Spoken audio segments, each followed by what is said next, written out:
According to the sequence in Daniel 2, at what point of the image does Jesus return? It is at the point of when the feet of iron and clay, which we found out represents church and state, are mixing together. That is when Jesus will return. The stone that smashes the image is the second coming. But what we need to realize and understand is there are two stages of the feet and toes of iron and clay. The first stage has already happened. It was from 538 to 1798 when the little horn power, which is the Roman Catholic system, dominated the known world for 1260 years during the Dark Ages. And there will also be an end time stage of the iron and clay, or church and state, mixing together. How do we know this? Let's ask ourselves, is there a period where church and state are not mixed?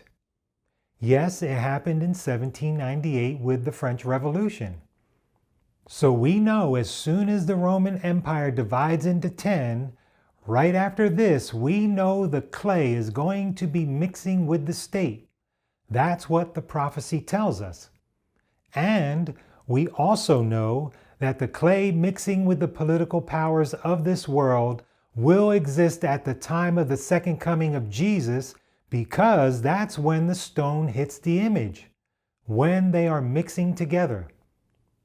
In Daniel 2, the clay is destroyed at the second coming because that's when the stone hits. When is the little horn of Daniel 7 destroyed?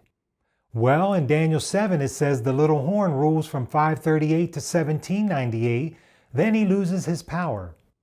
Did something happen in the year 1798 to the little horn power, which is the Roman Catholic system? Did something happen? Did the civil power withdraw its support from the Roman Church? Yes, it was during the French Revolution, and it happened in 1798. So, starting in 1798, church and state are no longer mixed. But here's the question. Must church and state be joined again at some point in time? There's no doubt about it. It must, because the little horn is the power ruling the earth at the second coming of Jesus. How can the little horn be ruling at the time of the second coming if he has not been restored back to power? Do you see? We have to realize that prophecy functions on a building pattern. We start out in Daniel chapter 2. You don't get all the details in Daniel 2. It's just an overview. Then we have to go to Daniel 7, then chapters 8 and 9, and even Daniel 11. Then we go over to Revelation 13 and so forth. Looking at all these chapters will give you the fullest picture of events. Notice something about the beast or the Antichrist of Revelation chapter 13. The beast of Revelation 13 is the same power as the little horn of Daniel 7, which is also parallel with the clay in Daniel 2. Verse 5 says, "And there was given unto him a mouth speaking great things and blasphemies, and power was given unto him to continue 42 months. Is 42 months the same time period as the 1260 days the little horn rules for in Daniel 7? It absolutely is. But now, what does this beast receive at the end of those 42 months?